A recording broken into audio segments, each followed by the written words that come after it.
this is something new to me, so if I kind of seem like I'm trying to get it together, that's exactly what I'm doing. But I have no one else to talk to, so I thought that I would talk to you.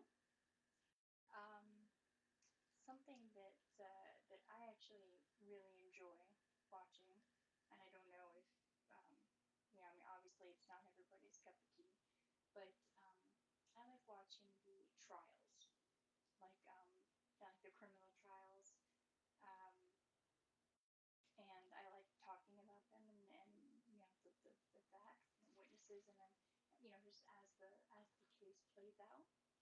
Now, I'm not an attorney, full disclosure, okay? But when you watch enough of them, you start to get a pretty decent understanding to where you can have an intelligent conversation. Um,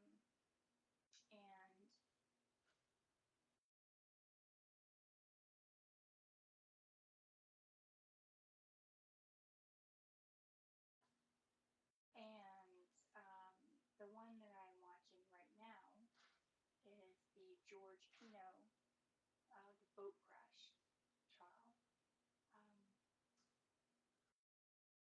George Pino and his wife and his daughter had a group of about 12 of her friends, and they, um, down by the Keys in 2022, were on his boat, and they were going to go down there for his 17 daughter,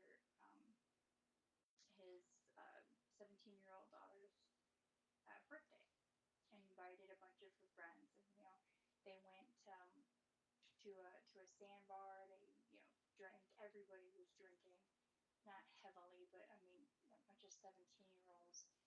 These people are millionaires. They do whatever they want anyway, right? Um, and then on the way back, I don't know how much of you know very much about boating. I've had to learn. Um, but I guess a channel marker is it's like in the water, and it's not huge, but I mean, it's there to kind of, like in the channels. And um, on their way back, George was going about 47 miles an hour straight into one. And of course, everybody was thrown from the boat. The boat capsized, and unfortunately, a girl, a 17-year-old, Lucy Fernandez, did lose her life, and another girl was irreparably damaged. She's not the same person that she was. She had a traumatic brain injury. That's so of course it's very, very tragic. But does it meet the burden of culpable negligence for manslaughter? I tell you what, the prosecution rested their case yesterday, I believe. And in opening statements, they usually will tell you what the evidence is going to show. The evidence will show that this happened and this happened. And if you watch the prosecution's opening statement, she's like, you'll see that he had 2 beers, as if to insinuate that he was drinking more than that. And that was kind of her main argument. The prosecution's case literally did not mention that hardly at all. Every person that testified, which were some of the girls that were on the boat, Lucy's dad. Okay, these girls have all known each other since elementary school. Lucy's dad has known George for 22 years. And I tell you what, none of them said that he was impaired, that he was drinking too much. Everybody was drinking. Everybody, even the girls. And it was birthday, they're 17. I mean, come on.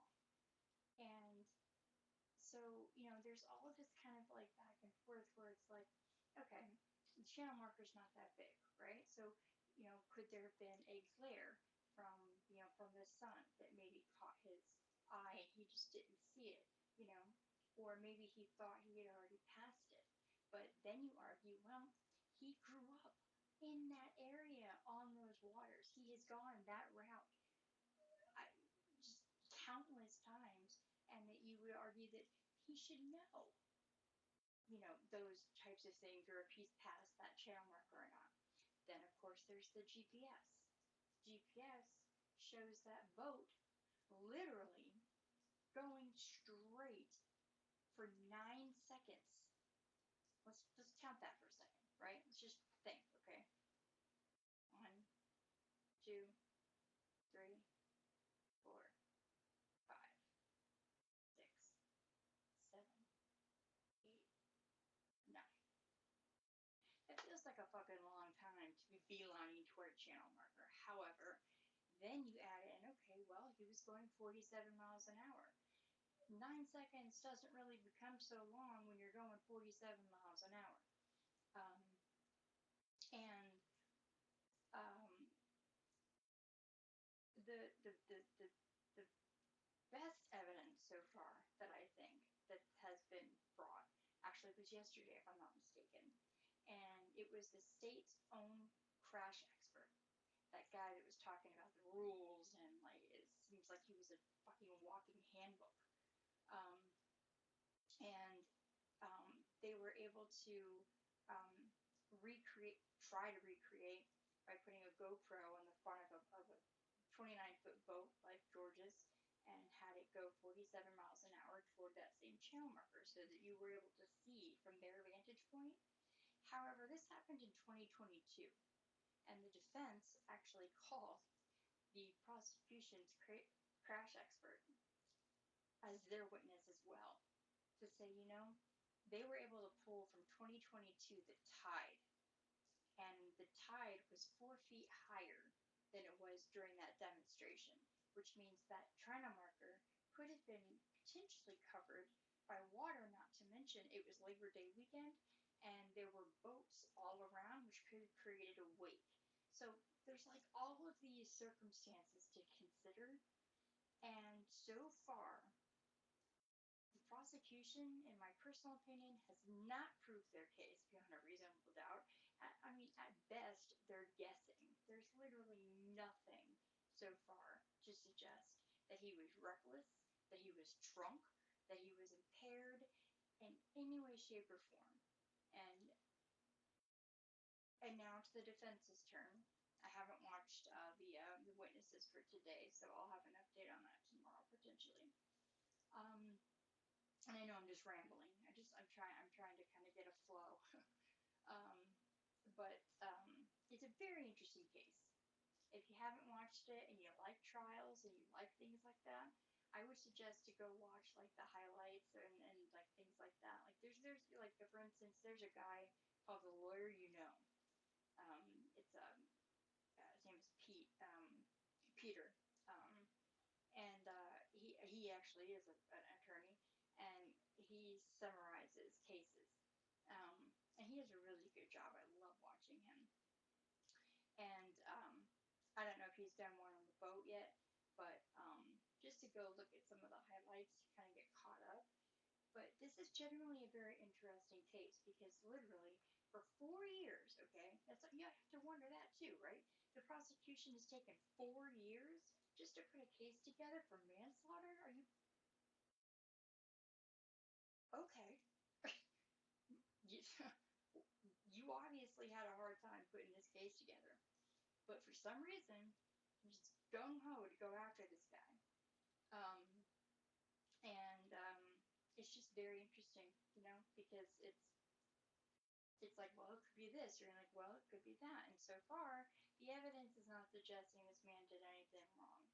And, I'm very interested to see how this plays out. So, I will leave it there for now. Until, like I said, I'm just I'm trying to get a flow, I follow multiple cases at the same time. Thank you, God. This Carmelo Anthony stuff is done. Oh my God, we could talk for a week about that. And there's actually a new one. At this moment, I don't know the name of the kid, but there's a new one starting, and I was gonna maybe check that out. But mainly right now, I would like to know if anyone else has watch the George Pino trial or any of those, and what you think. Literally, like, essentially we're a jury, right? We see what the jury sees. And I would just like to know what you think, or if you have any thoughts, maybe something haven't thought of. But I truly don't think that so far that the case has been proven for culpable negligence enough to convict this man of manslaughter. Um, and I guess that's it for now. Um, Thank you for listening to me if you've listened this far. And I'm getting ready right now to go watch today's set of witnesses, and I will talk to you again. Thank you.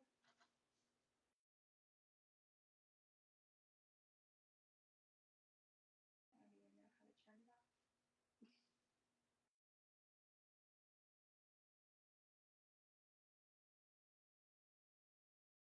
What am I supposed to do? Turn it off?